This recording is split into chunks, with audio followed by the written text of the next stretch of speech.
Cash. Walk with me. Let it ride.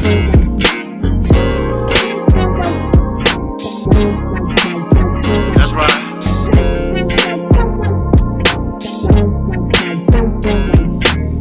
Wanting to be heard in the black man's world, simple. They're complicated, just relax and observe. Breaking down of our families, restructured communities. To wake up and see only your losers are free. Your enemy is your memory. We at your door, black mail delivery. Your enemy is your memory. We at your door, black mail delivery.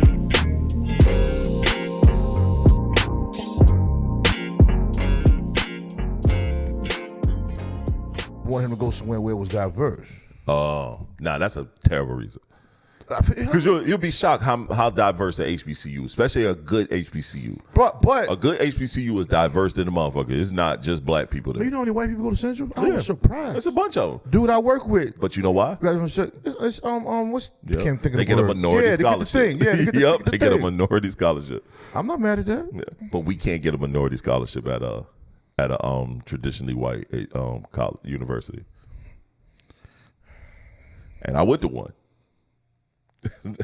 I couldn't find one. I will say this. Luckily, I was smart. When I was at NC State, I blew a lot of opportunities. Right. I can honestly say that. I can say whatever I want negative about a PWI. Right. But I had a lot of opportunities placed to me there. I believe that. Yeah. Because not just because of the grades, and because of the way I transferred, I had a lot of opportunities that I fucked up on. Right. So I can't really say anything bad about NC State.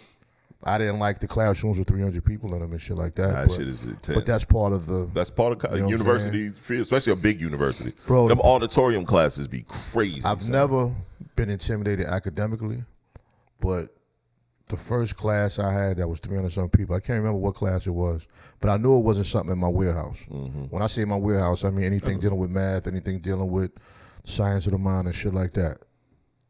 So it was probably either history or biology or something. But anyway, it was 300 people, and it was a fucking big screen. And I just felt like I was the only person that was alarmed. I remember I walked into my first auditorium class. It was pretty much similar, 300-something people, maybe 280.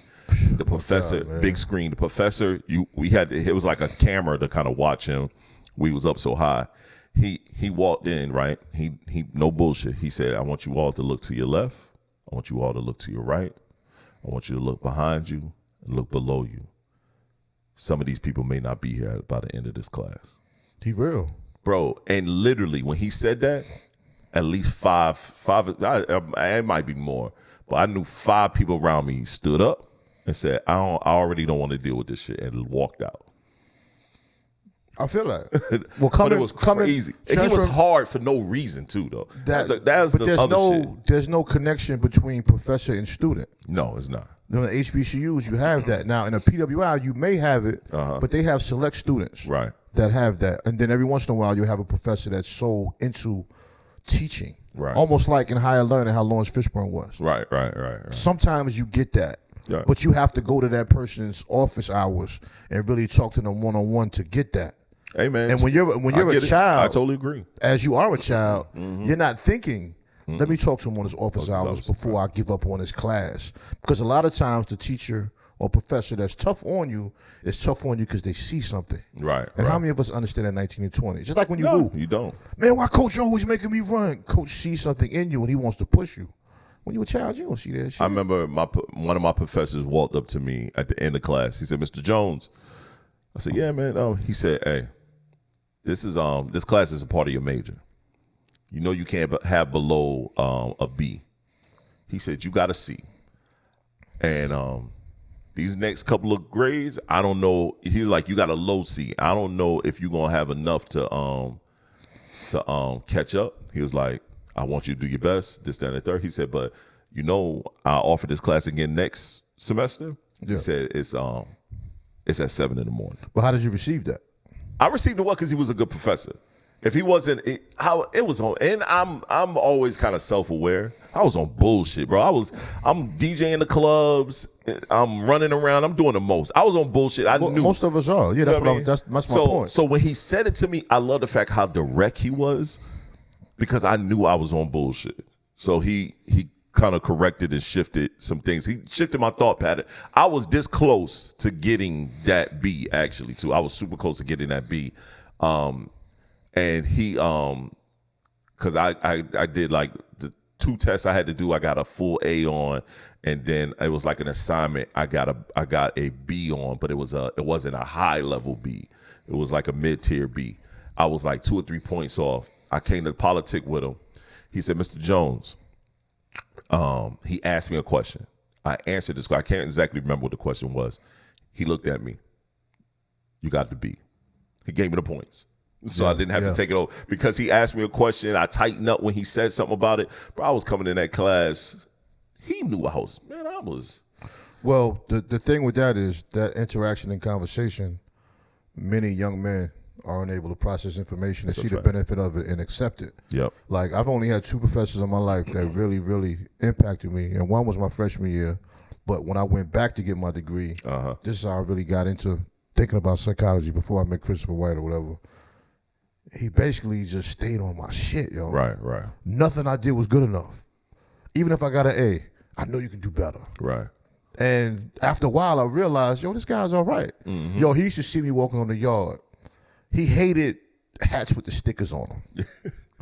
You know, that's this what we nigga do. pulled his Porsche over to tell me to take the sticker off my hat, right? I had enough respect for the man to pull my sticker off. Right. Because I didn't care if I lost the sticker. Right. But I was saying to him, none of us take the sticker off. No, I don't. We don't. And he was like, why? And I didn't have an answer. I said, I don't know. Really no reason. It isn't none. It's really and he no said, well, you need to take it off. You bigger than that. You should be setting an example. When you walk in a room, you resonate. And within that resonation, you should be powerful. So I'm like, sticker come off. Yeah. He hit you with the bars. Yeah. But he was a short guy, and he dealt with clinical psychology, and he stopped dealing with it because he internalized a lot of things. And he broke so many things down to me. He used to be a DJ as well. See, yeah. So me and him just connected. And I'm just saying that to say, as a young man, it might not have resonated with me as well as it did when I went back to school. Right. When I was already a father and I already had a failed marriage. Right. And I was looking for a mentor without knowing I was. You know what I'm saying? For me, as a youngin', I listened to people that had positive or even a level of critiques that mean they care, because I never had that. I was always looking for someone to provide that. I mean, shit, I'm 45, man. One of my professors, we follow each other on Facebook. We talk regularly, still to this day. He's like one of my closest confidants. And I spoke about Mr. Pete plenty of time on here. Like, you know what I mean? He's been my lawyer. He's done so much for me over time. I did something for him recently on a conversation. Had me jump on a Zoom. I would do a lot for this guy. This guy has been a full-fledged mentor without knowing he's been my mentor for 20 plus years. Like, he's been someone that I looked for, and he's a black man. So he's a black man that provided a level of education and information. And he said some things about me recently that it shocked me. I almost, getting old. As we get older, man, we get a little fucking soft. Sometimes you want to fucking cry for no reason. It just happens. I don't get it. I don't understand why I'm so fucking emotional the older I get. Yo, I be watching documentaries and shows. Yeah, I be like, what the fuck, man? You be with your lady, you go to the bathroom, they be like, you all right? I'm like, yeah, I'll be back. Yo, he said some shit. What the fuck, man? While we was on this Zoom call with 20 other people, bro, about me, that I never knew he thought that way about me. Yeah. And he said some profound shit that I'm not going to express. He's already done it.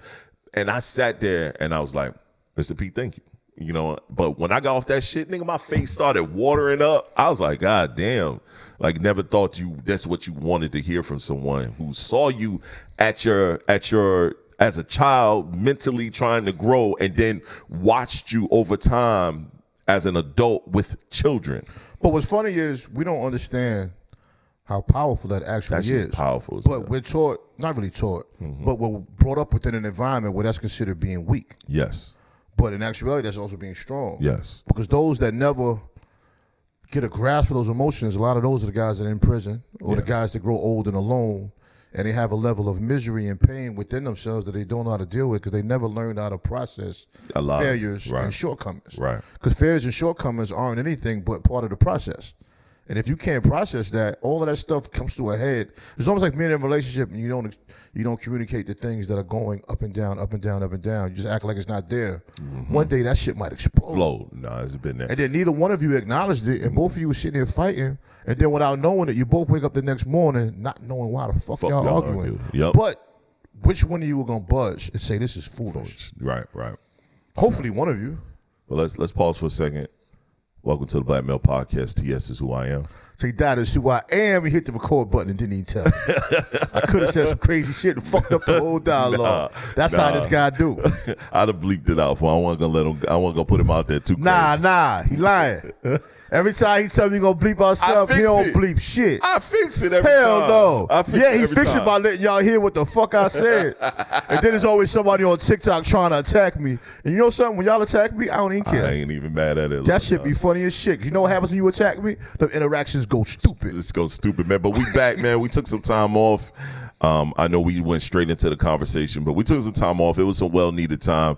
We got the PSA guy, so he's been sending out PSAs every other week about different things that he has going on. People like including this podcast. Hold on, let me say this. I'm gonna tell you how trash my friend is. No, it's not my friend. How trash my brother is. When I don't do PSAs, he talks shit to me. Hey man, you need to get on social media sometime and tell people what's going on, right?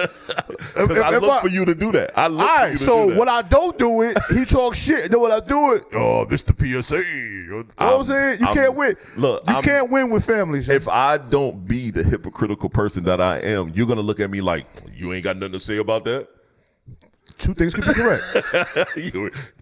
Man, we must be changing over a new leaf. You ain't say that. Hey, two things can be correct, man. It's all in the process. I had to bring it up, man. I laugh every time I saw the PSA. I said, it is well needed. We do need it. But it's funny because But it's also funny. when you think nobody's listening, you're wrong. That's a fact. For every PSA, even if only one person hears it and appreciates it, then that's still a win. Right. But a lot of times when you don't have an episode, that be the time somebody that never watched the episode wants to get it. You're right. They want to check for it. Yeah, so I totally agree. Let them all know. I totally agree. Well, if they don't want to know, so what? You know now. I totally agree.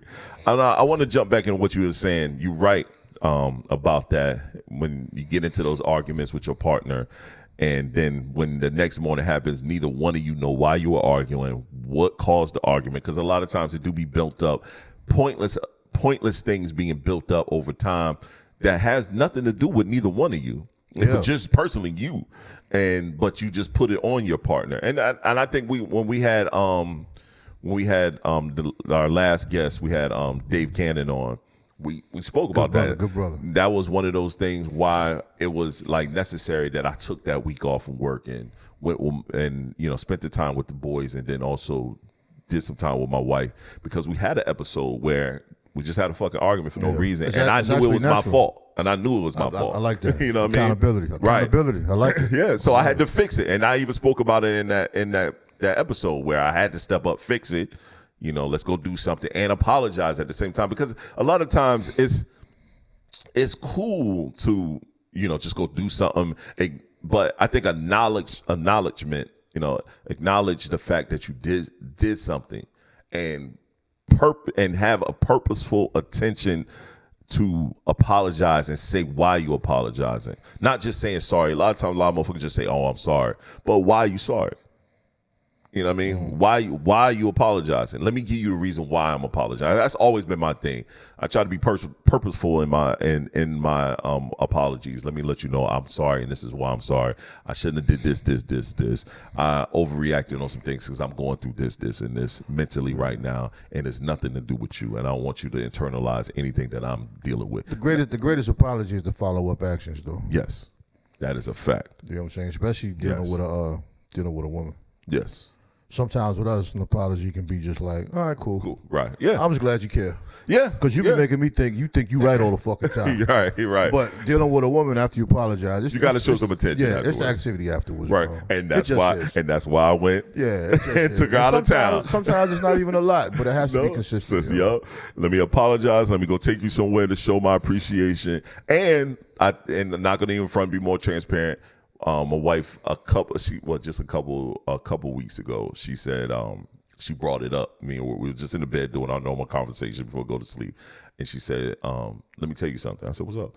She was like, I know I've been busy and I haven't said anything. She was like, but your apology, your acknowledgement and your apology and us hanging out and things of that nature, and you actually, you know what I mean, fixing what you know, expressing and fixing the issue that you were having and making sure I was cool. She's like, it really made me feel great. It made me feel good. And I appreciate that. And this, that, and the third. She expressed those things.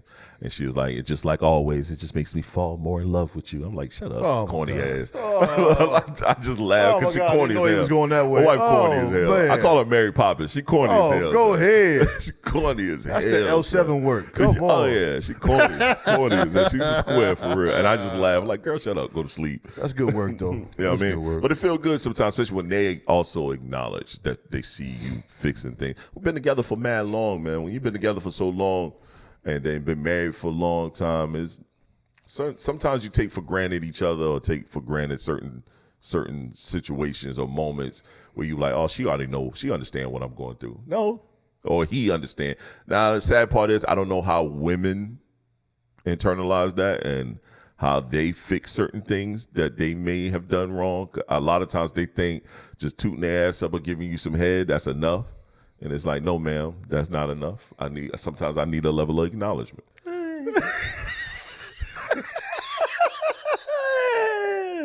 Yeah, I mean, You being honest.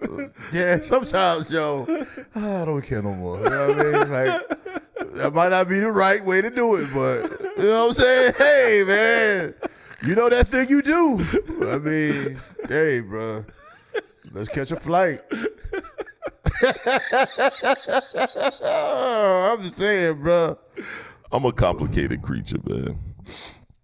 That was funny as hell, man. Let's get into some sports talk. NBA time, man. By the time that this podcast airs, Game 7 of the Pistons versus Cavs will be over, and we will know what the Eastern Conference Finals is going to look like. We already know it's the Knicks, so it might be my Pistons or it may be the Cavs. I don't know how this Game 7 is going to turn out. All right, let me hit you with this before you get into your thing. All right.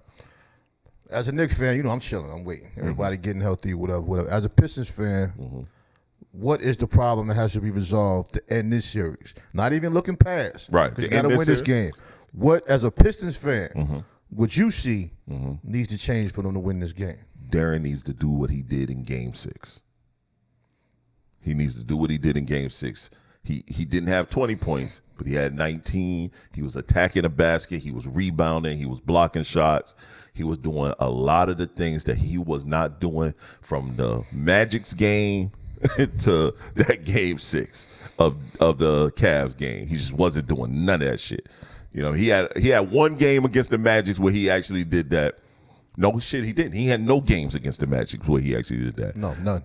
Not a one. Okay. He stepped up this game. He had multiple rebounds. He had multiple blocks. He actually attacked the basket. He did everything that we need him to do down low.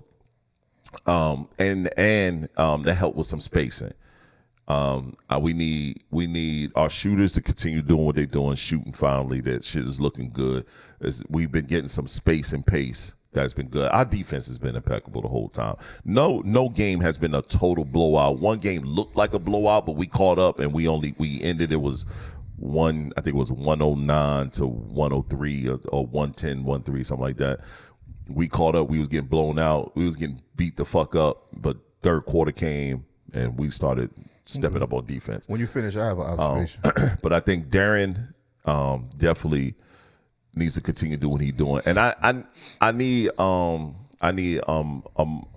Amir to continue just playing defense. I just need him to not channel his brother's anger, because I don't need him to get in foul trouble like he did. He fouled out of the last game, but granted it was at the end of the game. But I don't want him. The funny thing about him is, I don't give a fuck if he got 3 fouls or 4 fouls. He gonna continue playing hard. That's all he knows. And that's all he knows. He just has one motor, and I love that. You gotta let but him go. I want him to don't push a nigga. That's it. Don't do that extra. Just think a little bit. Don't do the extra. I'm not worried about his shooting and none of that shit right now. That's off season shit. But right now, in season, keep playing defense. Keep doing that. Just don't do the extra ticky tack fouls. That's the only thing. That's my only thing. But outside of that, I'm okay with how we rolling. So what you think? Well, my issue with the Pistons is Cade has to do too much for them to be successful. You know what I'm saying? It's too late to change all that. That's why I ain't brought it up. You can't change it now. I'm just saying my observation. You can't expect him to just play 40 minutes every game with that load, because what happens is the last 2 minutes of the game, He's tired. he's gassed. He gassed. It's hard to hit that three. It's never impossible. You can make one. And he plays both sides. He doesn't just play offense like most niggas just don't. That's my problem. So when y'all playing against the Knicks, if you got him chasing Jalen Brunson with all his fucking footwork and shit, and he's not playing 40 minutes again no more. None of the Knicks are playing 40 minutes anymore. Nope. And then you got Durant in the paint. Not doing being nothing. goddamn Mr. No-Show. Doing nothing. That's a lot. I like Cade. You know what I'm saying? I'm a Knicks fan all day, but still, I love basketball. Right. A guy like Cade, I remember him in college. I was excited to see him go pro. Me too. I was having his head when he got I hate it when superstars don't have a chance to be a superstar. Right. And this is like one of the first series you know, where Jalen Brunson had a chance to be a superstar. And you know, at the end he of the can go game, sit down now. At the end of the game, that's when we need our superstars to be a superstar. This is my point. This is the only reason why the Knicks are winning like this, because Brunson can rest now. Yeah. That superhero shit will always end eventually. Yeah. It's either going to end with an injury or it's going to end losing to a team you shouldn't lose. I don't think the Pistons should be going to 7 games. No, we shouldn't. with the Cavaliers, I was just about to man. say that. It shouldn't be game 7. It should have been Cavaliers stopped at 5. are cream puffs. It's not even about talent, but them niggas just soft as baby shit. They are. They are. Go down the whole roster. You can't trust Spider in the playoffs because he's going to throw up some goofy sideways shit. And then James Harden has just as many turnovers as field goals. You can't trust James Harden in the playoffs at all. And with Cade, you know, I love stats, man. It's always a good conversation piece. With Cade, in his defense, his turnovers are a result a lot of times of him just having to do too fucking much. Yes. I was about to say that. You know what I'm saying? And that doesn't escape the fact that it needs to improve. Right. But what needs to improve is his fucking surroundings. Yeah, because when you see him dribbling and he got a cross and nobody is moving, I'm like, if y'all niggas don't just move, man. Why he can't be off ball, so? I agree. If he's going to play 42 minutes, why is he always on ball? I'm saying this from what I know watching Jalen Brunson. When he's off ball, like, what's the boy name with the braids? His name is slipping my mind right now. Is it Jenkins? What is it? I think it's Jenkins. Whatever it is. They'll let him bring the ball up. Braids guy. It feels so much better. But Because it's like it's giving him a moment to go. Cade will go to the wing, and then you'll see him either post real quick, high post, or he'll cut and then come back. He get the ball. Now I'm going to get the ball. Let's reset. Let's flip. Why are we acting like I agree. being defended full court isn't exerting too much energy? Bro, that shit is a tyrant. So. They're trying to sometimes pick him up full court. Mm-hmm. 2 people. You ever noticed that, bro? They throw because what y'all gonna do full about court. What y'all gonna do about You're it? right. Y'all ain't doing shit. Nothing. They'll take a chance on Tobias. They sure do. And he's been playing good this He been playoff. playing real good. They'll take a chance on him. Yep. Shoot it then, nigga. Yep. Give me 25. I'm gonna let you give me 25. He been damn near doing it. But they still went to game 7 though. Yeah. So it ain't enough. It ain't enough. See what I'm saying? And it's like y'all defense is solid, but somebody got to score. I need Duncan to play more. Let him come out and play more. He been playing, but he been playing. The problem is this last game. They played him more last game than they played him in throughout this particular series. And he was unconscious off the pick, pull. You know what I mean? He even dribbled. He in and out dribbled somebody into a pick, pulled. Like he was set shot, pulling, and he was dropping. I'm like, y'all don't fucking play Duncan Robinson. That's why we got him here. Let him shoot the rock. What he don't totally all the way do on defense, we need him to do on offense. If we got 5 people on the court, we can have 1 defensive liability. There's 4 people. The rest of y'all can continue playing D like you've been doing. And it's not like he's a total fucking cone. He's not a cone. James Harden's a cone. Every time they was set, and that's another thing they was doing that I love. They was setting Harden up. When Harden was on Jenkins, they would run a pick with Jenkins. They'll run a pick, and and Jenkins man will Cade's man would go with Jenkins, Harden staying with Cade, and Cade cooked him every time to the hole, going to the basket, went around him, lay, cross, pull. Like he would every time they did the setup, Harden can't guard a soul. Well, I said that when they first got him over there. That's going to be a problem because Donovan Mitchell's a willing defender, but he'll never be confused. Speaking of that, we just right here, just talked about it. It's a replay of the game.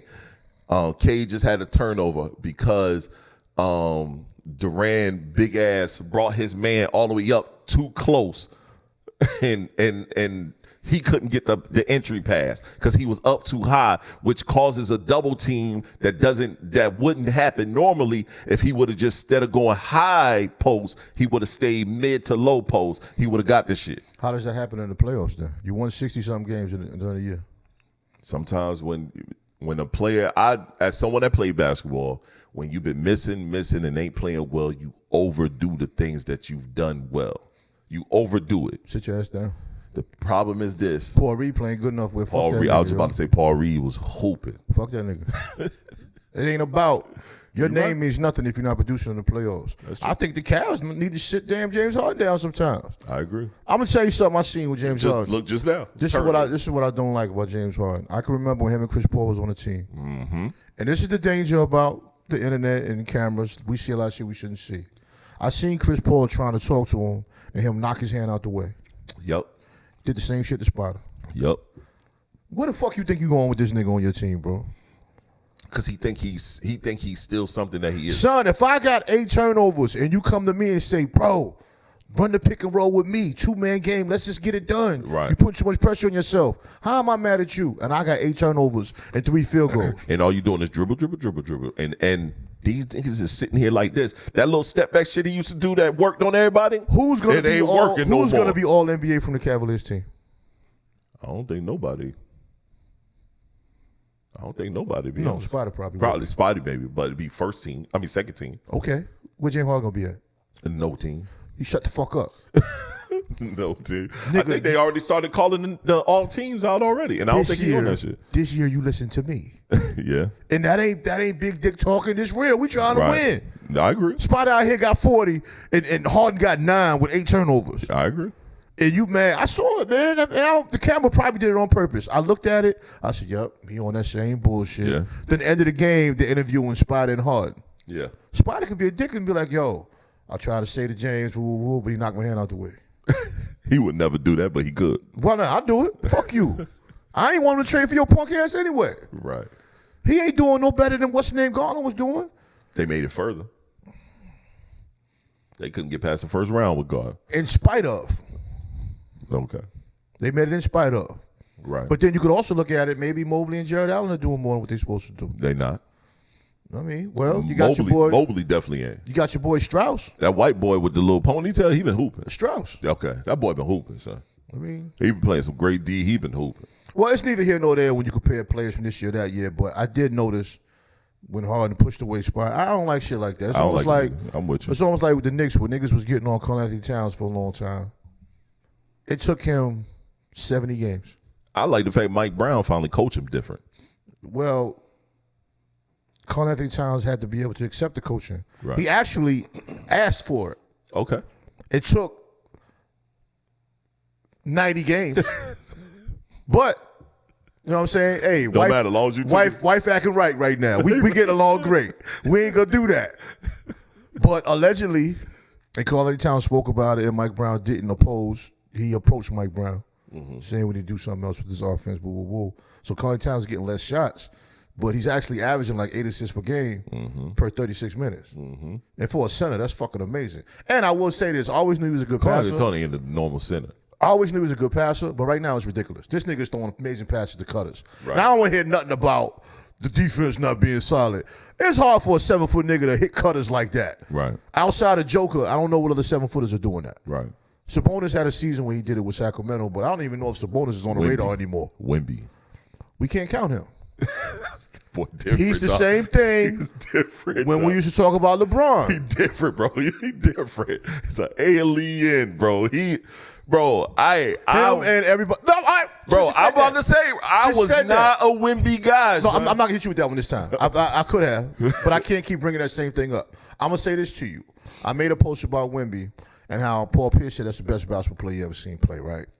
That could be a stretch. Paul Pierce changes his mind every other fucking week. That's fine, but what he said, it has some merit, right? Yes, it does. Okay, put the post up. First person. I think he's too tall to be in the league. I always said that. Woo, woo, woo. So I'm like, what do you mean he's too tall to be in the league? What the fuck? Yeah, that's crazy. Another guy. I ain't impressed. At his height, he should be doing that. Nah. So I'm thinking, okay, Ralph Sampson was 7'4". Yep. Yao Ming was 7'5". Yes, he was. All right, Mark Eaton was 7'4". 7'4". Utah Jazz. Yep, right? I remember. NC State had somebody named Chuck Nevitt, 7'4". What you mean he's supposed to do that? Because none of them did that. Shaq was 7'1", 7'2". He ain't never been no passer like that. And Yao Ming stayed hurt all the time. Yao Ming was great. He had his moments where it was like, if he could not be injured, I'm not a fan of saying that's what he should be doing. Nah.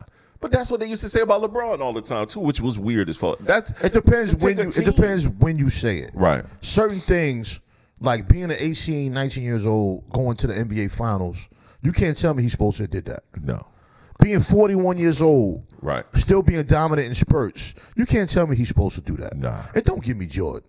It's not the same. Not the same. And I'm not saying he's better than Jordan. I'm not saying Jordan's better than him. I'm saying we need to appreciate greatness when we're witnessing it. Right. Because he's going to retire sometime soon. I imagine he's 41. Like, yeah. What more you got left? Not much more. Who's going to pay him now? Yeah. You know, but I don't like. I had to say Still that. Was I don't know if was damn near the best player in the league. Yeah, I don't know if you saw that post, man. These two people were trying to act like. I don't know why in this world we always have to downplay a person's greatness. I was not dealing. I was like, it wasn't worth it. Wasn't worth it. Bro, I watched something on Wemby the other day. Shit, it was a couple days ago. Me and the wife was watching. She was like, Sean, why is he so good? I said, that boy's different. Bro. I said, he's different because she don't really watch the games. She'll watch it with me and Spurs, but she'll be on her phone. She just quiet. She was watching Wemby play, and she had to stop what she was doing and was looking at him. She was like, why is he so good?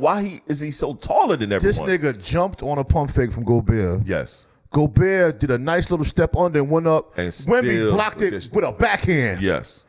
Bro. Clean. No foul. Clean. Wemby caught a alley. He barely jumped. Castle did this right here, and he dunked it backwards. Castle.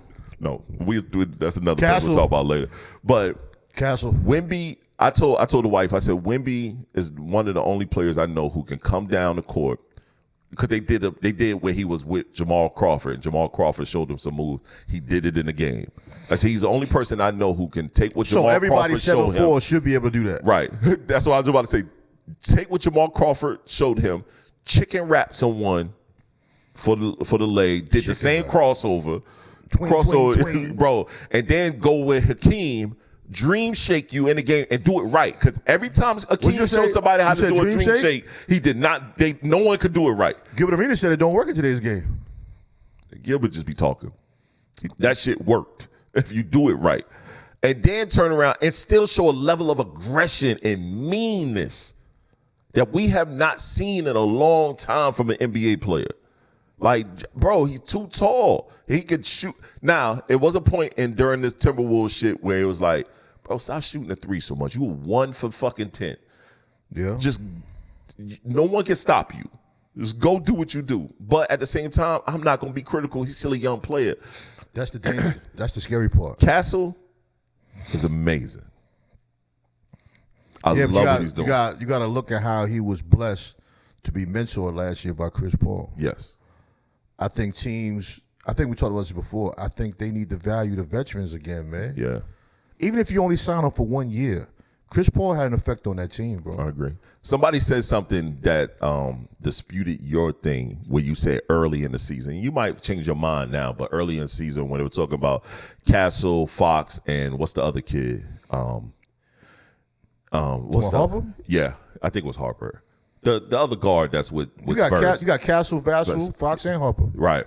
So they was like, but it was just those three, and it was like, I know you was like, might have to get rid of Fox, might have to get rid of one of them. I still stand on it. I'll tell you when you finish. And this person was like, no, you keep them all. And he gave some real legitimate reasons why you keep them all. And I'm gonna tell you why. And they were saying why is in the NBA that is detrimental. Why you always got to get rid of somebody because it's not stunting nobody's growth. Castle's still growing. That wasn't my vision though. The other kid is still growing. Fox at points where you need him. You need what he brings to the table. Because each time he was a 20-point scorer, damn near the whole playoffs, the whole run. Nah, not necessarily. You know what I'm saying? He had some games where it was off, but the other boys was off too. It was games where all of them was Dylan off. Harper ain't never been off. Yes, he has. But he's coming off the bench. He comes off the bench. And that's good. That might be great for his game coming off the bench. Fox makes $30 million a year. Okay. It's economic. What I was talking about getting rid of. That's still not a bad amount for the NBA and the CBA going up. They all getting every team is getting $100 million next year. Castle both have to make more very soon. When I say get rid of them, I don't mean very soon. Right now. They're still on a rookie contract. You got at least 3 more years at their current pay scale. Vaseline ain't no rookie. He's not a rookie. Castle's not a rookie. They not a rookie now. They just got in the league, last year, year before? They ain't been there long. You said 3 years. So that means next year you got to make a decision. I said they got at least. So it's at least 2 more years. They signed at least a 3-4 year contract. You got at least another year. You got at least another year to run it and figure out what your money. The CBA is going up. They're getting $100 million. I hear for what you're each team. saying. But if I say Fox is going to be the one to go, I didn't say tomorrow. No, I get what you're saying.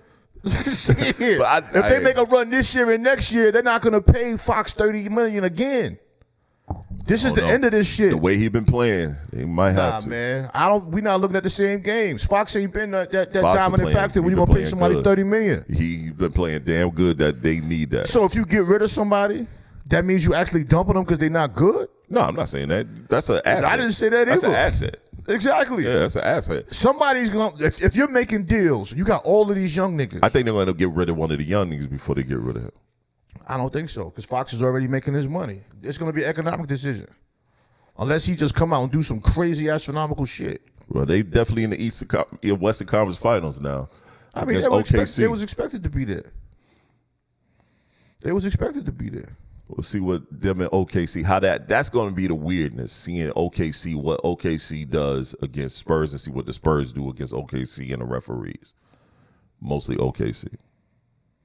I mean, referees, it is what it is. So I think both teams defend well. They both defend very well. I see Hardenstein. Hardenstein wasn't playing a whole lot. He played a little bit during the LA run. I mean, he had some nagging injuries all year. Okay. I was wondering what was going on, why I didn't see him as much. Yeah, he was dealing with nagging injuries and they, saving him for the playoffs kind of thing. Which is good. I'll say this. This has been one of the best playoffs in some time. I didn't really watch much NBA games this year outside of watching my Pistons. And out of the 60 games we won, I probably watched maybe 50 games. Been real busy, but the playoffs, I've watched everybody's game, and there's been some of the best playoffs that I've seen in at least probably 4 years maybe.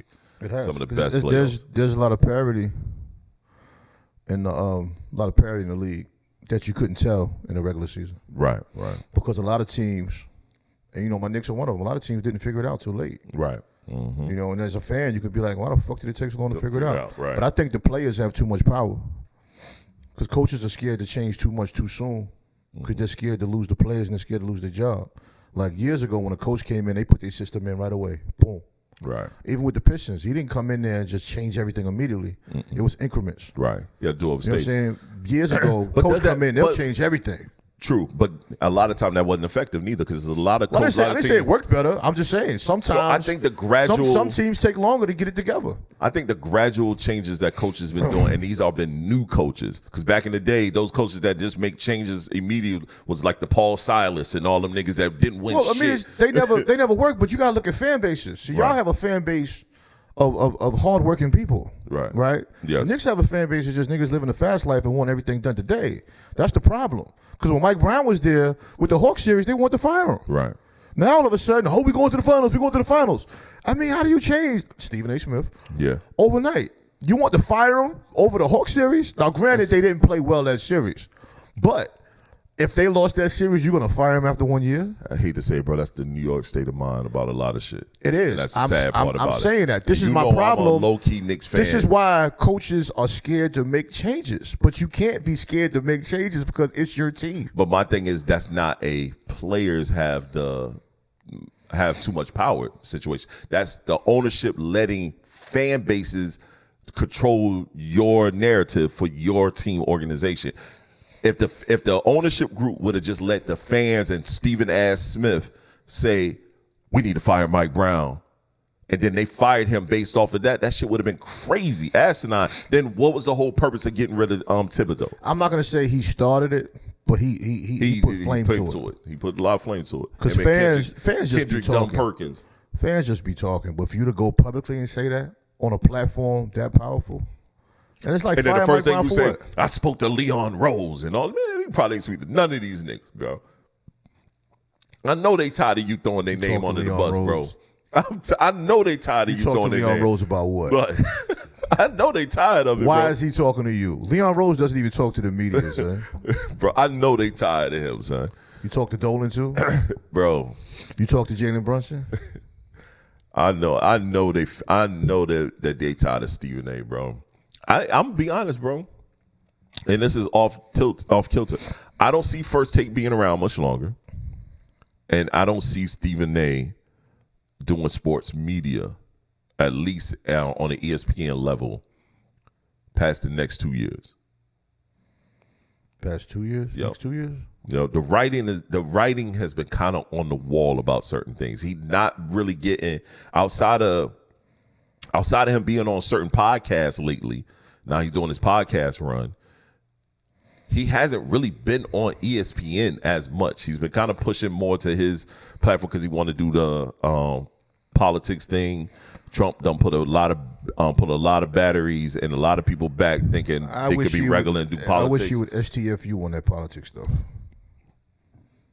Hey man, but I mean, do your own career things. But my problem, First Take hasn't been that good, really. Well, my problem with sports analysts is they're not analysts anymore. They hire somebody else to do the research. And I think that takes away the effectiveness of the conversation. My thing is this: people have always been hired to do the research, but the sports analysts actually added their own pieces exactly, to but it. they still were in tune. The sad part is Stephen A. don't even know who's on the team. The players have been doing more of the analyst work than the fucking so-called professionals outside of Greeny. But they watch the games. Outside of Greeny. Stephen A. ain't watching these games. No. When you hear him talk, you know he's not watching the games. He's reading off of index cards from the person that gives him the information. And if that information isn't thorough, his commentary is not going to be thorough. So many times he's called football more than anything. He's called out players for playing on teams they don't even play on. Yep. How many times are you going to do that? Yeah. You could have passed maybe once. But he did it several times. To a point where I remember Hockey told him he can't come back. Hockey said, nah, you can't come back over here. Yeah, we don't like you anyway, bro. Same thing with baseball. Nah, you cool, bro. He's just so animated over shit that just like, bruh. Bro, body's gonna roll. Right. First Take had the biggest comeback with Stephen A. Smith and Skip Bayless. How much of that did you watch? Oh shit, I didn't watch none of it. I forgot it went down. Bro, it went down. It wasn't many clips out there about it. Damn, that shit did happen, didn't Yup, it did. There wasn't many clips out there about it. I like Skip with giving the readers them. Skip didn't look that good at that table no more. They must have changed his lighting or something. He just didn't look good on there. It just wasn't right. I like him with Gilbert Arenas and them guys. Me too. Keep him over there. Because you know why? Them niggas keep him humble too, because they don't care going back and forth with him. I just think he's having fun. Yeah. I don't think he respects a lot of them ESPN people. Oh, yeah, especially at this point. Yeah, so with Gilbert and them, he seems like he's just sitting there with friends having fun. But going back to it, That's First Take Skip. is reaching for view numbers again. They claim to say they got we're the number one, this, that, and the third. Fam, y'all the only ones. So of course you could be a number one when that's it. You're the only one in that time slot. Fox doesn't have anything anymore. You know what I'm saying? Okay. And that was Skip and Shannon. They don't have that no more. Nothing's on FS1? Nothing. Where's Nick Wright? Nick Wright is still on ESPN? No, Nick Wright is FS1. Nobody watching that. Yeah, it's cold. You know nobody watching Nick Wright. I'm just asking. Nick Wright, and sometimes you got what's the black dude, Chris Broussard, and that other lame motherfucker. Like nobody watching that, bro. Well, you know, Chris Broussard was over there with Rob Parker, and he dumped him a long time. You got ago. Rob Parker. Sometimes He's not on TV no more. They got rid of him. Oh, good. He's just straight YouTube. Oh, see. I got beef with him. He's not talking about nothing nowhere. He said Jalen Brunson not a superstar. And I saw it just in scrolling. Mm-hmm. I didn't stop. Rob Parker is trash. I don't want to hear what you're saying. Rob Parker been trash. That's the thing now. That's the thing. That's like what Tim Hardaway doing now.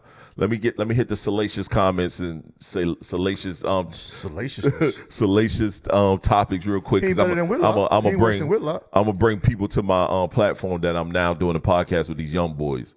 I'm also tired of seeing a bunch of super young people talk sports and kind of push on what, like a Tim Duncan. They put up a bunch of player forwards and they said, you know, Tim Duncan will never play in this era. Huh? Tim Duncan couldn't play in this era? Well, I heard somebody say Evan Mobley's better than Tim Duncan. That was that one. Yes, that was that one. I went to the I'm not interested, but I'm not interested. In today's game, Tim Duncan would probably play the 5 more. And still be a stretch 5. No, but I'm saying Tim shot the 3. He might not have shot 3, but he was a good passer. But I'm saying, but he did shoot the 3. Tim wasn't one that did shoot. He didn't shoot a bunch of it, but he did. I mean, I've said many times how I feel about that 3 shit. I don't think it's necessary for a center to shoot threes, bro. It definitely isn't. Carl Anthony Towns is playing much better basketball now that he shoots 1 or 2 threes. But that's what I'm saying. First they want him to shoot 5, and then you just out here chucking them. Right. But that's what I'm saying. Tim didn't shoot a lot. He shot a few, but he was effective. Most of his work was mid-post. He killed you in the mid-post. And who gonna stop Tim in this era in the mid-post? I don't know what that nigga was talking about, yo. I saw that shit, man. And Evan Mobley, what the fuck? Tim played defense. First of all, like, to say Evan Mobley is better than a first ballot Hall of Famer with multiple rings is just crazy. Multiple rings that he was influential within winning. Winning, yes. Let me make that clear. Super clear. Don't hit me with the Robert Horry. It wasn't. When he came into the league, the Admiral was still there. The Admiral had to take a back seat to that boy. Had to. In fact, the Admiral didn't win one until Timmy got there. Yeah, but they didn't have the same team either. Of course, he wouldn't have won one without him. They was kind of ass when Admiral was there, bro. They were definitely ass when Admiral was there. They had Avery Johnson at the point. Yeah, they needed more pieces. I mean, yeah, you lucked up getting a piece like Tim Duncan, but that's like getting Wemby. I'm not big on giving people accolades just because of team awards. But when you're that much of an influence on getting to the finals and winning like Tim Duncan was, it's different. So when you say the rings that Duncan has or even rings that LeBron has had teams that he's carried. Yeah, Miami, he had a dope team. Yeah. But he's had teams that he's carried. Mm-hmm. You know, Steph got to Golden State. They had nothing. You know what I mean? That holds more weight to me. Right. Everybody else, I mean, I'll do what you do. The fact that Allen Iverson doesn't have a ring, but he carried that particular team to the finals carries weight to me. I think once or twice? Once. Yeah, I mean, it was just him. They played against Shaq and Kobe. It was just him and some niggas. Yeah. And he was shooting like 38-40% from the field and still carrying a team. I think Steph is a little bit different because him and his team grew together. They grew together. He was blessed to have a GM that put pieces together. Yeah. I mean, some people weren't. Like they all grew together. So that's because I know people. The big talk with if Draymond would have got drafted to another team, I don't know if Steph would have still been the player that he was. They make it seem like Draymond came to the team with Steph and they were like great before he got there. They wasn't even good. Steph was almost out the league. He kept getting injured. He had bad ankles. Steph has been hidden on defense for like a decade. And that be the weird part of me. They be forgetting that. Like yo, Steph is the greatest shooter the NBA has ever seen. Shit I have ever seen outside of Reggie Miller. But we got to also acknowledge the fact that boy was damn near gone. If he didn't, if his ankles didn't get figured out, and if they didn't have the pieces that they have that they grew around them, and they needed Mark Jackson. I don't give Mark Jackson a lot of credit, but Mark Jackson instilled a level of confidence in them boys that they did not have at one point. Draymond and Klay Thompson will give them a lot of credit for making them realize they had the potential to be great. Yeah. Sometimes it makes a difference, sometimes it don't. But within them, yes. It made a difference. Made a difference. And And he gave Steph the green light. Shoot it. I don't care what you do. Shoot it. well, Steph is representation of the fact that I hate when they talk about how people aren't good defenders. Shea don't defend shit, No. but they scheme. Yes. That's why I got tired of hearing all this. Oh, they're gonna find Jalen Brunson and single him out, bro. No. I might want to hear that shit. As long as you Since scheming, when does that happen in basketball? That's when the coach does what he's supposed to do. Since when has we're that gonna not rotate. happened in We're basketball, gonna move son? around. We're gonna help side D. We're gonna put him in packages where he don't have to defend. Soon as I've noticed it, as soon as they try to set a pick to get him on the island by himself, it's always someone hedging. It's Bruh. always someone hedging. When has Michael Jordan guarded the other team's best scorer? Never. He's not supposed to. Nope. He do too much on When offense. has LeBron did it for a whole game? Not since he was young. And then He still ain't doing it for the whole game, and he doesn't have shouldn't. to. Why should he? Doesn't have to do too much on offense. How is that not basketball? Yeah. Kobe wasn't doing it. Yeah, the fourth quarter, Kobe might be like, yo, give me him. I figure it out. I figured him out. They got like he did that the whole game. No, he did not. Fuck out of here. Last 3-4 minutes of a game, Kobe didn't guard someone. Nigga, I'm a star. You get him. Yeah. That's why they had all them other niggas. That's your job, Scottie Pippen. Yup. Ron Harper. You guard him. You nigga. guard that nigga, man. I'll pick him up later. If he cook you too much, I'll get him later. I'm chasing Reggie Miller through all them screens. No, nigga. My team. I'll get you traded. Shut up. That's a fact. I ain't mad at it. That was You the had thing. great defense in Clay. You had great defense in Draymond. And you always had a five that was just there to Yep. rebound and defend. And then you That's might get the off formula. guard like an Iguodala or Livingston or somebody like that. I've always said that's the formula. Even looking at your team, that's the formula with Cade. Mm-hmm. Put a bunch of capable defenders and specialized players out there. It got to be somebody that can hit the jumper. would need It that. got to be people that can hit the boards, and it got to be people that can defend multiple positions.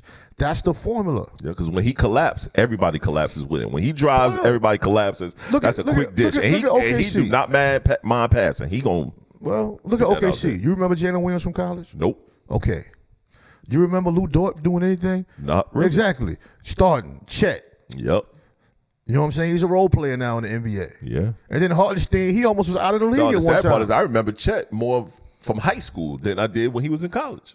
I mean, like you knew Chet was going to be a Yeah, pro, you knew he was. Yeah. but And that was in high school. you didn't knew know he what was gonna be level. But if you got a guy like Chet being your third option, I mean, you're kind of Hey, doing if good, he bro. if he get a, let me tell you something. Chet and Wemby don't like each other because Chet used to cook Wemby when they played in the American versus European games when they were kids, and Wemby been busting that nigga ass every time he Wemby saw let him. that shit go, man. No, he didn't. Wemby has not let that shit No, go I said yet. he need to let that shit go, bro. Yeah, he won't, Bro, Chet's not even close to your level right now.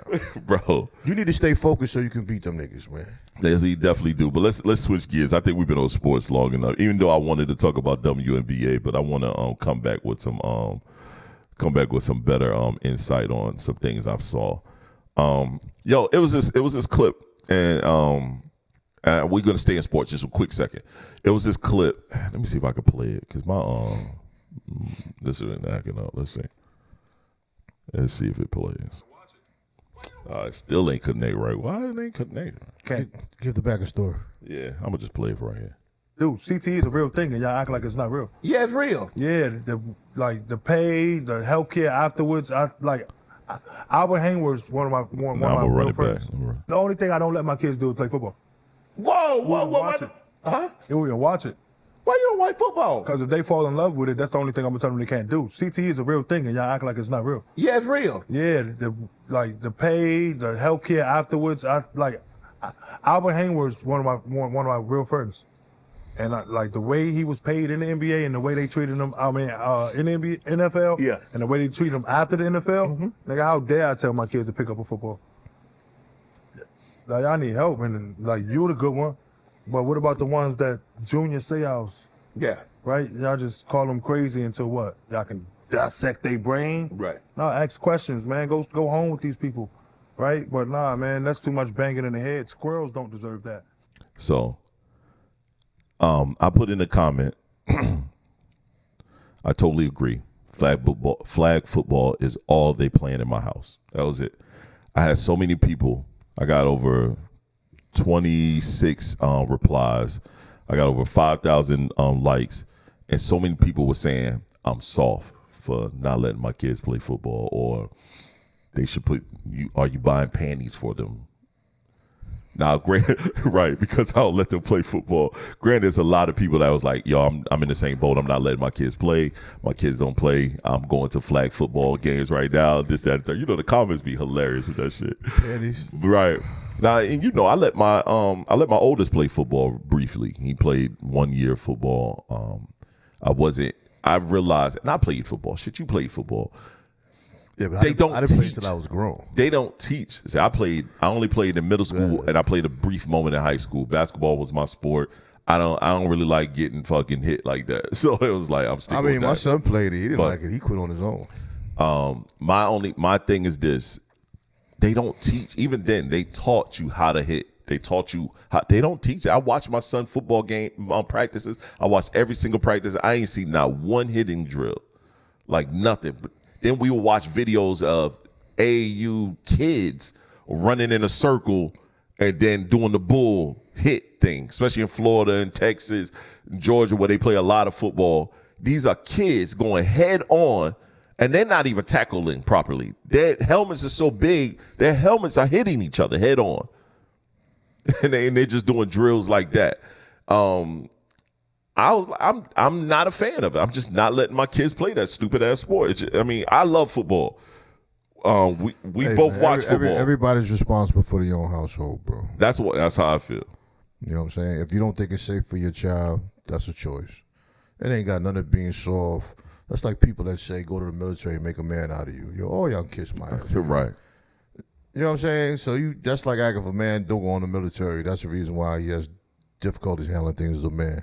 Or he's soft because he never played football. Right. Or he never took martial arts or nothing like that.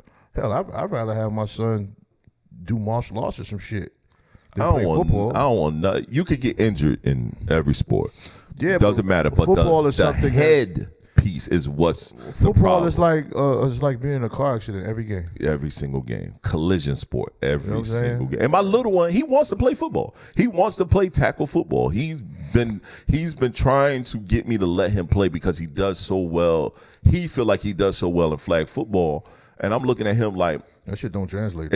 I told him that doesn't translate. It's two different sports. I ain't hating yo, man. It's two different sports. I know you fast and everything, but the faster you are, the more people are excited to hit you. Yes. And the more violent they try to hit you. My thing is, yes, he could possibly be good. Yes, that's a possibility. But yes, you may end up excelling. The problem is after the fact. Yo, that's what I'm always scared of. People get injuries in high school football that last the rest of their life. That's my thing. It's after the fact. Davian E40 is talking about a collarbone injury from when they were 18. My brother Sheldon was highly recruited. He tore his rotator cuff, dislocated his shoulder, popped his shoulder back into place in the middle of a game.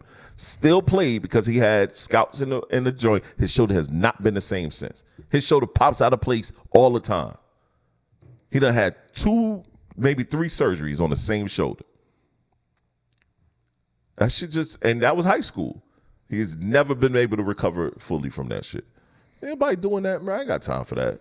I don't have time for it. I mean, it's a tough thing. I feel like as a parent, I know sometimes we gotta say, nah, you can't do that. When I was younger, my mother wouldn't sign for me to play football. I played semi-pro as an adult, and my father tried to say to my mother, she the reason why I didn't play, right? Mm-hmm. And I could easily said to him, nigga, you wasn't here to defend me. Right. You went along with it.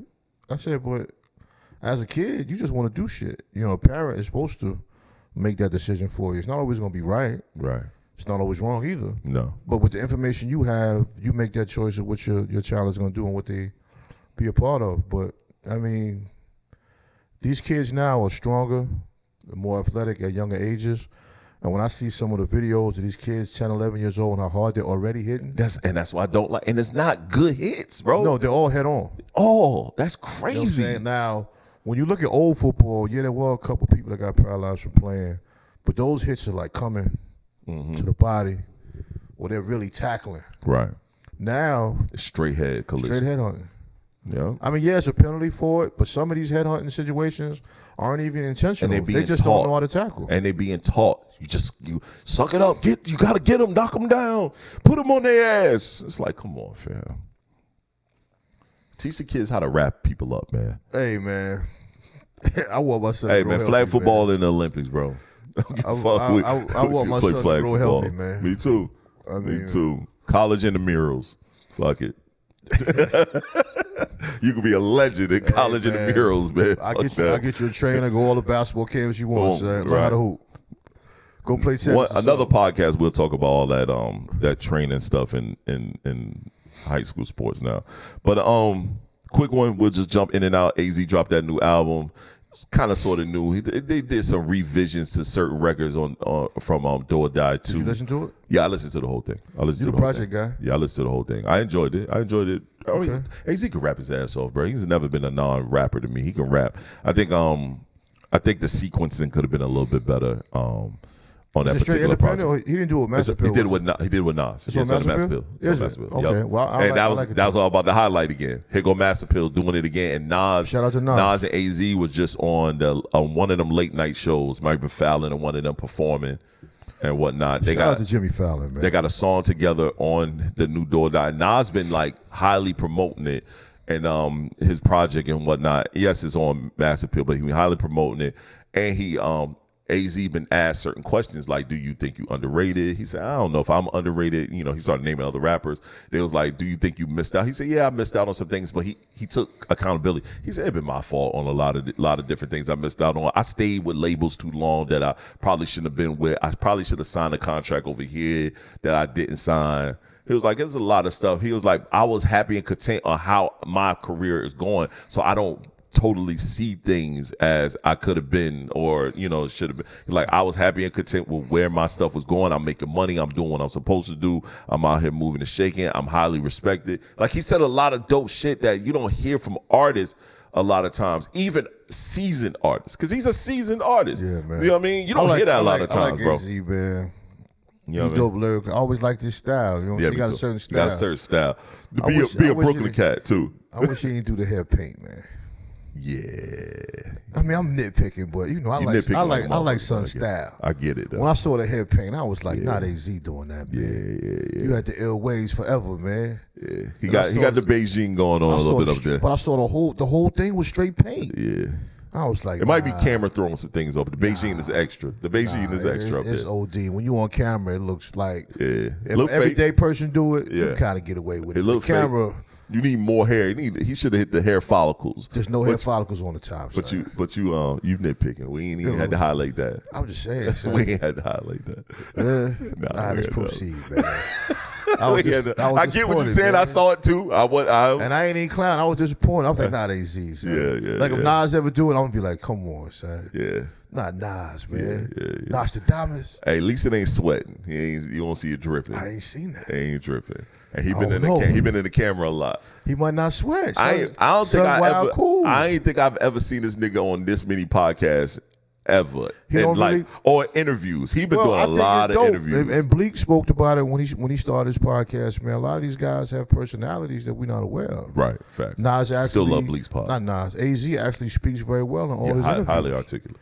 Yes. I mean, I think it's good to see that. And smooth talking too. And he will not incriminate himself. He was like- on Joe Budden podcast, and I thought I enjoyed that. I like episode. when artists, connect with the fans, man. You know what I'm saying? Like, a lot of artists always had that mystique, whether it was chosen to be that way or just happened to be that way. Right. It's good to hear these guys speak, man. Nah, he's a legend, man. God love what I'm gonna he's check doing. the project out, man. Project is not bad, bro. It's actually pretty good. It's actually very, very good. Out of all the Mass Appeal drops, it'll go up there as one of their higher drops, better drops. That's heavy. You know what I'm saying? It'll go up there. And I could be biased because I've always been a AZ fan, but I've listened to every Mass Appeal release. And there's some that stick with me and some that I was mad about. I was mad about the Big L release until I think you and somebody else was like, bro, what you expect? And I was like, you know what? You're right. I didn't really have any expectations, man. I did. And I don't know why I did. I don't know why I did, but I did. But let's go into a regular topic, man. What's up with everybody with these? It's two things. It's two topics, and we'll probably wrap up. Not having the proper credentials but calling yourself a doctor. That's been going on a lot lately between the Dr. Cheyenne Bryant. I don't want to hypersensitivity it's easy to on do her. it. Right. And then the people that's getting not the real doctors, they're getting the what they call it? The honorary? Honorary shit. You know what I'm saying? The honorary doctoral degrees. Well, even though it's in certain situations. in the therapy game, you know, your credentials attract people towards your words. Right. It attracts people towards your books. Right. From my perspective, I have a serious distaste for it. Even some people that have their degrees have distaste for it because they really have no care for the people they claim to be counseling. It's almost like, you know, being a minister. You know, you have to have a passion for helping people. Right. And a lot of these people, man, it's a money grab, bro. So my question is this, for even because this happens more in the field that you're passionate about because than it happens that's what's in popular others. now. But my question is this: do you need to have a doctoral degree to be respected, or certifications and actually working and doing the best practice? That's my problem with it. You don't have to have a doctorate. Okay. A lot of therapists don't have a doctorate. Some don't have a master's degree. They might have certifications in different, you know, out of my scenarios. Like some people are specialists in maybe families. They might be specialists in marriage. Right. They might be specialists in youth mental health. You know what I'm saying? There's different, you know, thought processes and programming they have certificates in. Those are just as powerful. But to the naked eye, when they see doctorate, they gravitate towards that. Right. I can't say it's a dynamic we created, but, you know, like people that look at the back of a book, if they see this person has a master's, this person has a doctorate, that might make them buy the book. Yes. You know what I'm saying? Like you and I might not look at it like that. We might investigate the person and hear what they say. There's some people that have no credentials whatsoever. They just have a certain keen insight to where they just know how to speak and articulate very well to make it interesting, to where, you know, their inspiration and motivation might touch you. Right. Because some people didn't go the educational route. No. But the lions say you have 6 degrees and a doctorate. It's pretty intense. Yes. You know what I'm saying? Like, it's pretty intense. You're going to get exposed. In today's world, it's good and bad. Once you become popular, everybody's going to look into your shit. Yes. If I become popular to a level of that, people are going to investigate and bring up the fact that I went to private school. Right? Never said I didn't go to private school when I was in New York as a youth. You know what I'm saying? I also went to public school in high school and got kicked out of 2 high schools. Right. But they're not going to talk about that part. They're going to talk about the fact that I went to private school, as if that's a bad thing. My parents didn't want me to go to public school with all the other kids in the hood. They put me somewhere they thought was better. See what I'm saying? Or some people might avoid that they have a college education and say that they were in the hood doing this and that, whatever. It's like with Rick Ross, they try to say he was a CO. You know, he fucked up when he said it wasn't him. Right, he did. But you don't know the dynamic. A lot of COs were criminals. Yeah, and he was on some criminal shit. Not to say that to say, but people feel the pressure. You still got to own up to your shit. I agree with that, but people feel the pressure to have certain credentials, just like they feel like they have to have a certain amount of followers and likes. Right. You and I speak against that all the time. It doesn't make you any more credible. Right. What makes you credible is your works, your commentary, and your contributions to the culture, I think, or the craft. And once again, not to hyperextend on Cheyenne Bryant, Dr. Cheyenne I wasn't Bryant, even going to say her name. But I think that the more issue with her is the fact that she was speaking against women. She was speaking against certain ideologies that women have. And of course, if you're speaking against that, and she should have known the pressure was coming, and your shit ain't clean back here, she should have known the pressure was coming. Because they say she did have, because there's a couple people that went to school with her say she does have it, and the school did have some issues, and because the school is now closed, the school is closed. Yeah, I'm about to deal with that now. You know what I'm saying? Shit, I've done with that. You know what I mean? The school is closed, and they now trying to, yeah, you're definitely about to deal with that now, and they had to get her credentials and stuff like that. Does that take away from her contributions though? No, it shouldn't have. And I don't really follow her like that, but I know who she is. The problem is, though, she should have been more transparent. You can't jump out the window and say, I'm only going to speak about this one time. I don't give a fuck what all these people think, boo, boo, boo, boo, and then say what the issue is. And then you do it on the Breakfast Club. And you know, so I'm sorry, that level, them niggas is childish. No, DJ Envy and Charlamagne the God is childish as fuck. Yeah. You're going to speak, that's, to me, is the wrong place to have that true conversation at. You know what I mean? But where do you go for that true conversation? There's a lot of places you can go for that true conversation. To get that reach? Yeah, it's a lot, especially in this era. It's a lot of places with major a lot of reach. people just look at the numbers. That's true. That's true. When they look at Vlad, when they look at the Breakfast Club, they just see numbers. Numbers, right. And that's the problem. Yes, the reach is because it's mostly radios, terrestrial, and then they have their podcast, their YouTube numbers. Is it better to reach 1 million of clout chasing somewhat numbers over 100,000 genuine numbers that really care about hearing I what you can't gotta answer say? that because I'm gonna always go to 100,000 genuine numbers. No, I'm just saying, if you in the mind of another person. Right.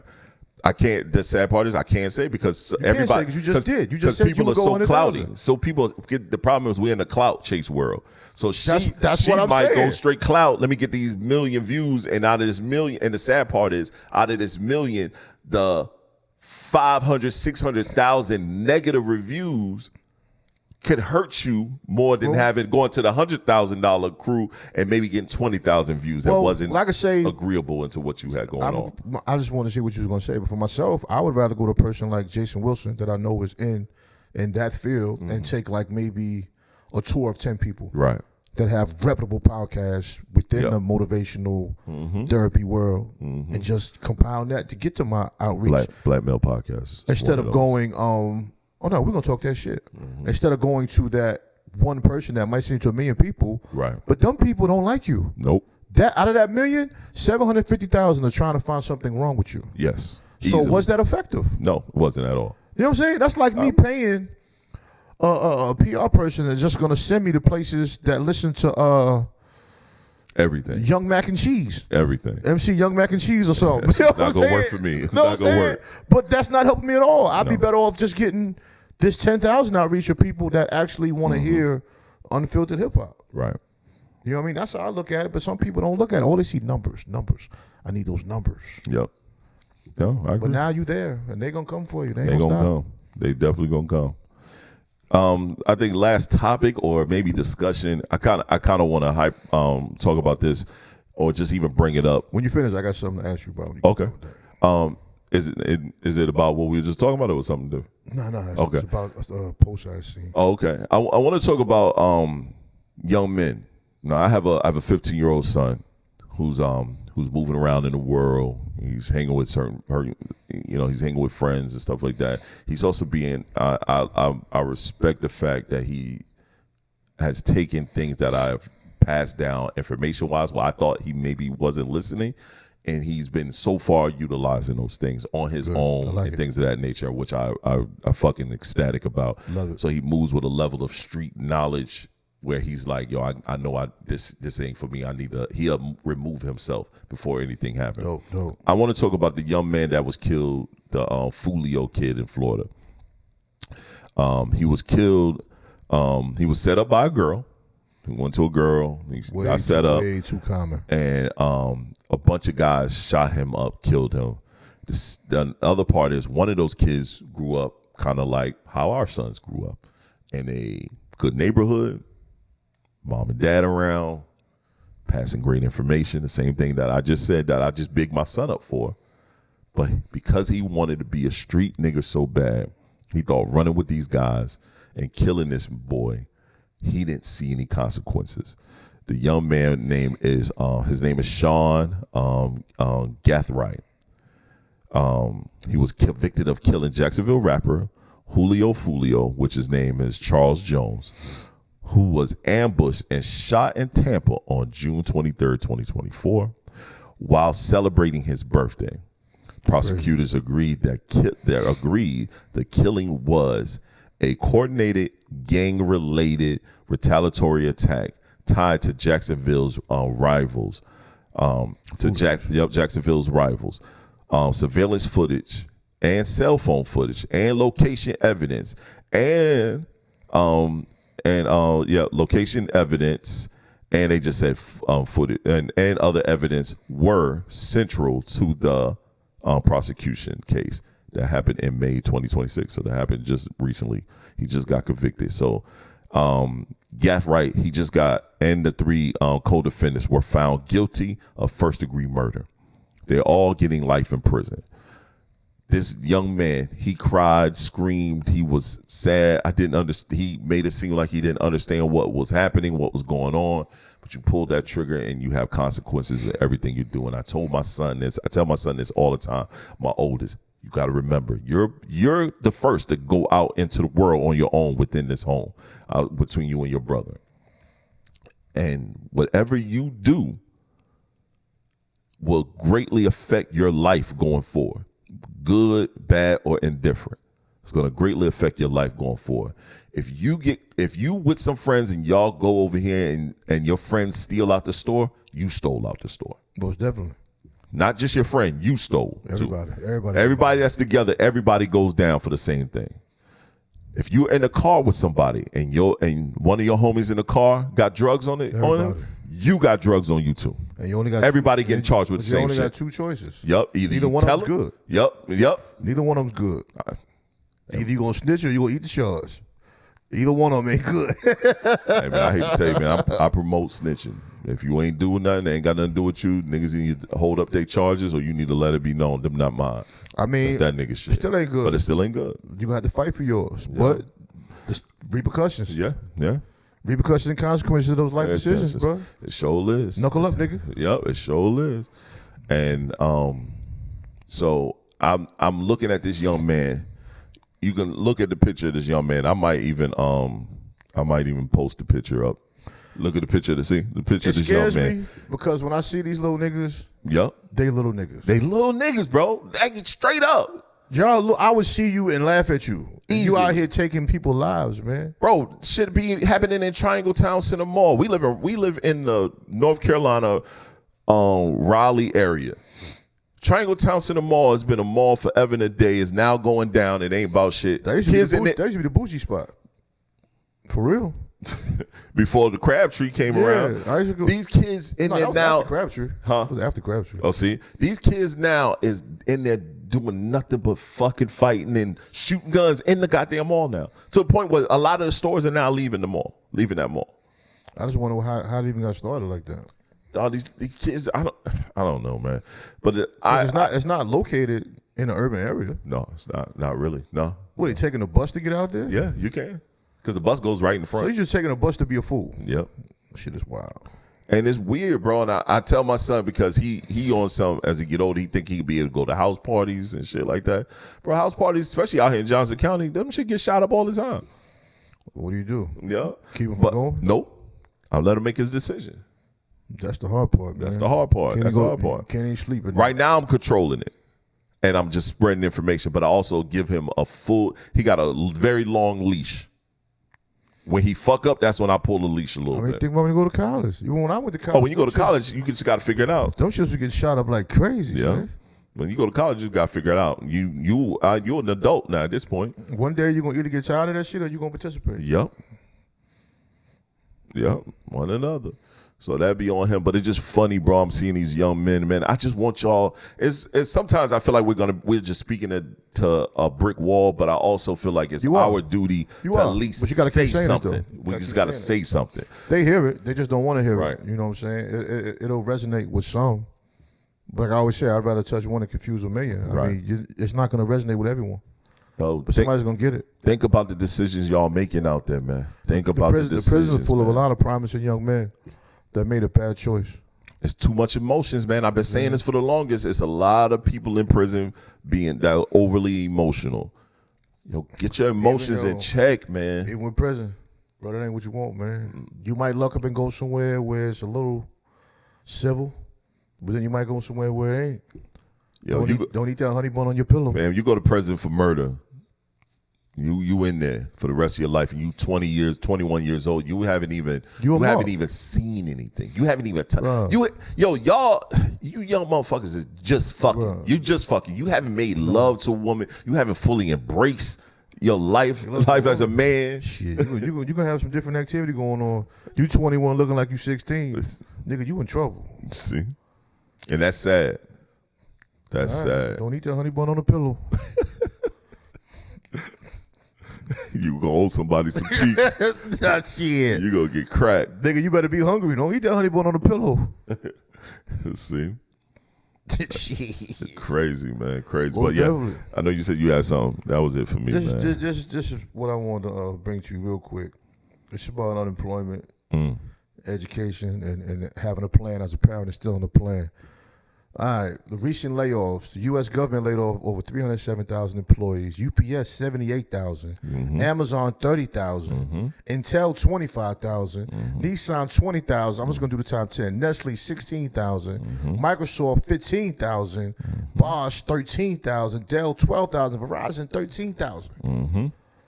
Let's layoffs at one time. That is crazy. Gas prices higher than giraffe ass.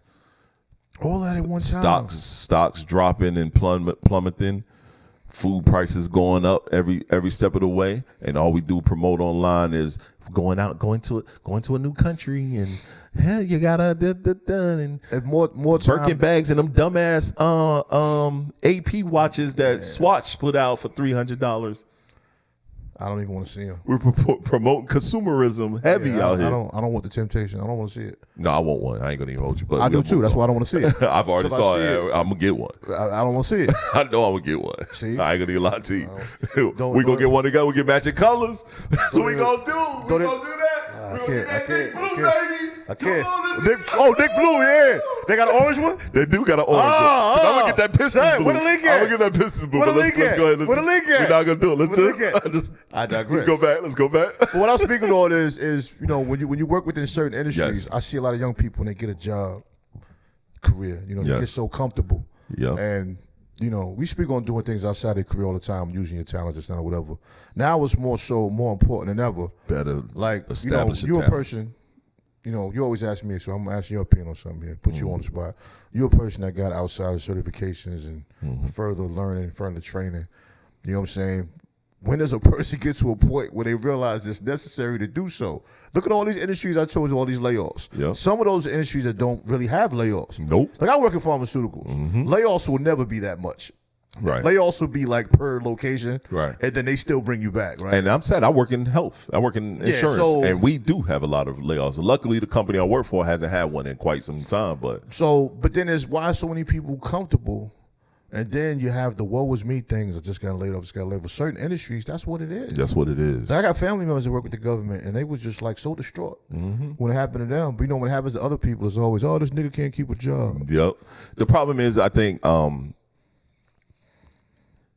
well, to answer your question, I think we kind of spoke about this a few podcasts ago. If COVID-19 did not show you something that you need to always have, you should not have your eggs in one basket. You should have multiple coals on the fire. I can't help you. You know what I mean? There's nothing we can say that can help you. Even with that, taking a better care of what you have as well. Right. And we got to stop living in the mindset of every consumerism. I know we just joked and everything about the AP watch thing, but the consumerism thing that we live in, especially as black people, is way too much. And that's why when something happens, we never have a nest egg for shit. I do need you know that what I'm link, saying? though, but go ahead.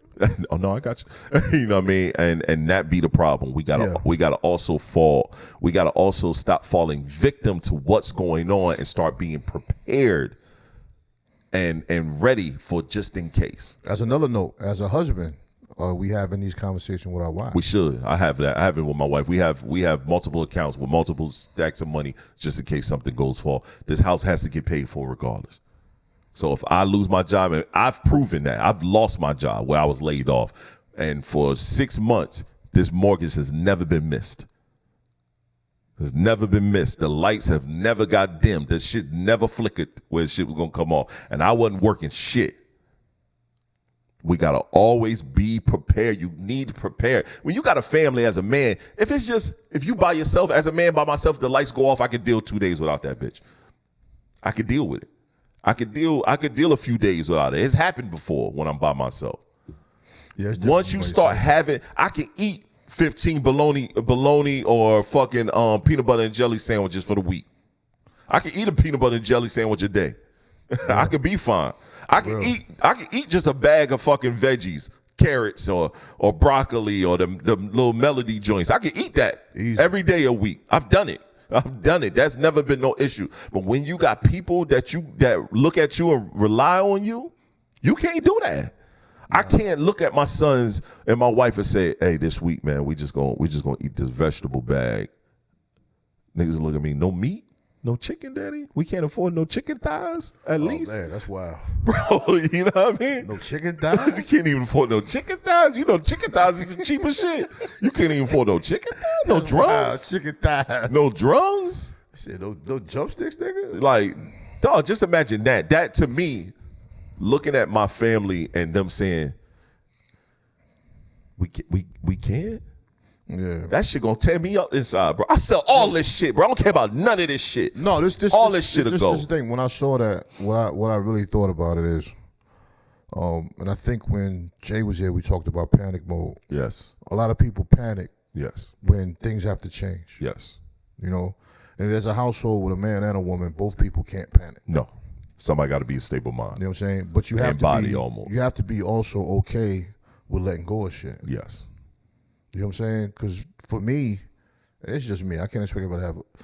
Only thing I give a fuck about, man, is a place to live yes. and something to get back and forth to work. That's it. It doesn't have to be extravagant. Don't have to be extravagant at all. You know what I'm saying? If I I'm in drive a kid situation where, right now, you know, I'm not there now, but I'm in a situation where I'm in a house with my lady, man, as long as she's comfortable, I'm fine. Yes. I'm not worrying about extremities. no, Like I was joking with you about if I had X amount of money, I'd probably still buy a Honda Accord. Right. 'Cause I don't care about that shit. Right. Now, my lady, if that's what she want, I mean, fine.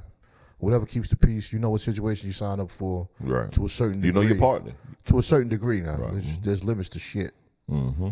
But a lot of people struggle with that. Yes. You know what I'm saying? And it makes you wonder, are you struggling because your own thought processes or what other people might perceive of you? Other people might perceive. That be the problem. A lot of us move on what other people perceive. You And I'm have not judging going that on. thought process, but I am. one day it comes to a point to where you have to realize that has to stop. Yes. You know what I'm saying? Because that's all good when things are fine. Mm-hmm. You know what I'm saying? But when that jumper ain't falling, Then what? you know what I'm saying? Then what? Then what? I mean, I've downsized so much in my life to where it just doesn't affect me anymore. It's just whatever it is.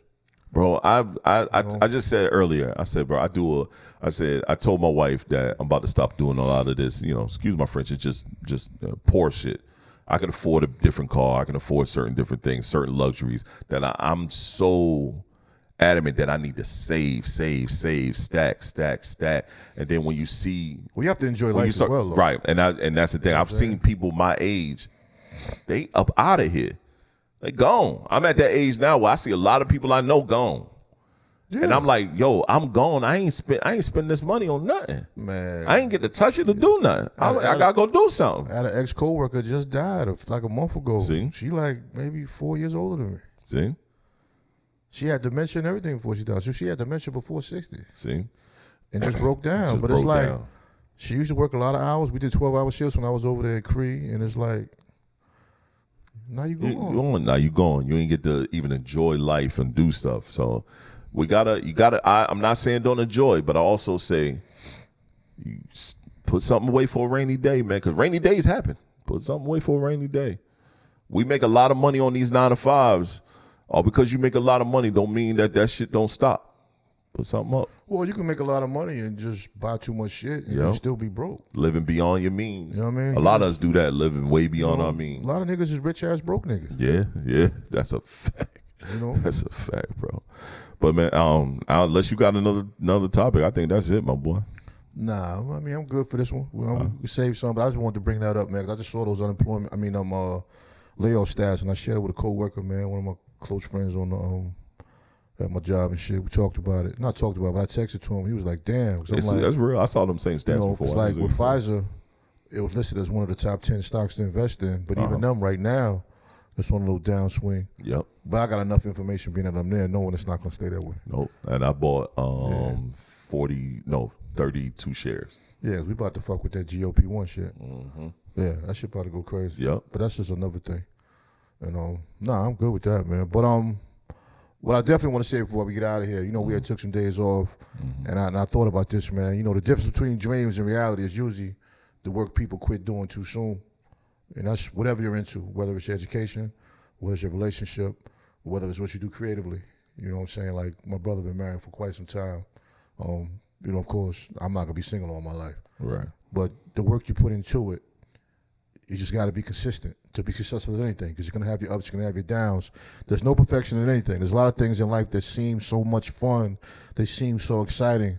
When that dies down, The only thing that keeps you going is the work you put into it. Yep. You know what I'm saying? Your repetitions are what makes you comfortable. And then within being comfortable, you got to not allow yourself to be within a comfort zone. You know what I mean? If you pay attention to what I'm saying, understand what I'm saying. You know what I'm saying? You work towards a level of comfort, but you never allow yourself to rest within the comfort zone. Yep. Because you always got to build. You always got to be consistent. You always got to be progressive. And as my man Christopher White says, you always have to be unapologetically intentional. Yes, you do. With all the movement. And as the Black Male Podcast, we have returned and we are back with consistency. Yes. And we're going to do it different this year. We said it every year, but every year it is different. Yeah, it is different every year. We definitely gonna do a lot more different. I want to turn this shit up a lot more. We got too much great information, too much stuff that we pass around. We got to turn this shit up. So that's what we gonna do. Most definitely. Well, this is the Black Male Podcast. TS is who I am. Tre-Dot is who I am. And hopefully by the time this podcast airs, it'll be Knicks versus Pistons. Knicks in 6, man. He know it. He don't want to say it. Pistons in 7. Knicks in 6, man. Pistons It's in the 7. Knicks year, man. The Pistons lost momentum. Knicks in 6. Pistons in 7 because I can't. We never ended no fucking series early. So Pistons in 7. Yo, I'll let y'all. Or Knicks in 7. It's gonna be one of us in 7. It ain't going to be no 6. It's gonna be 7. David doing 7s. Yeah, that's crazy. That's it. I got no comeback for that, bro. That was all right, y'all. yeah. All right.